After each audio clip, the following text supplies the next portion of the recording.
ساری حدیثیں مروی ہیں جس سے یہ ثابت ہوتا ہے کہ نماز پڑھنے والا مسلمان اور نہ پڑھنے والا غیر مسلمان ہے، جیسے کہ آگے حدیث بھی شاید آئے گی۔ تو اکثر و بیشتر علماء کا اس بات پہ اتفاق ہے کہ جو آدمی نماز پڑھتا ہے وہ مسلمان ہے، اور جو آدمی نہیں پڑھتا وہ کیا ہوا؟ غیر مسلم ہوا۔ اسی لیے وہ بہت سارے علماء کا فتویٰ موجود ہے کہ اگر میاں نماز پڑھتا ہے تو میاں مسلمان ہے، بیوی نماز نہیں پڑھتی تو بیوی سمجھو غیر مسلمان ہے۔ تو ایک مسلمان کے غیر مسلمان سے نکاح ہو سکتا ہے؟ نہیں ہو سکتا۔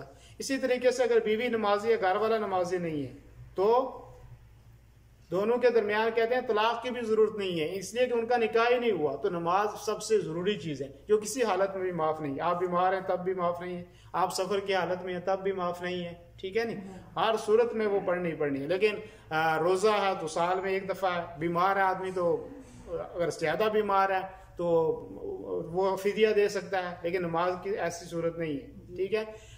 حج سال میں زندگی میں ایک دفعہ فرض ہے، وہ بھی جس کے پاس طاقت ہو، ٹھیک ہے؟ اسی طریقے سے جو ہے زکوٰۃ ہے تو زکوٰۃ سال گزر جانے کے بعد ایک دفعہ فرض ہے، وہ بھی مال ہو تو تب، اور سال گزر جائے اس کے اوپر تب۔ تو لیکن نماز ایک ایسی چیز ہے کہ جو ہر صورت میں ہر آدمی کے اوپر فرض ہے، ضروری ہے۔ تو اس لیے نماز ہم نے پڑھنی ہے، کوئی ایسا سلسلہ نہیں ہے کہ جس میں ہمیں معافی ہو جائے نماز کی۔ تو نماز کو کبھی چھوڑنا نہیں چاہیے، جان بوجھ کر چھوڑیں گے تو اسلام سے آدمی نکل جاتا ہے۔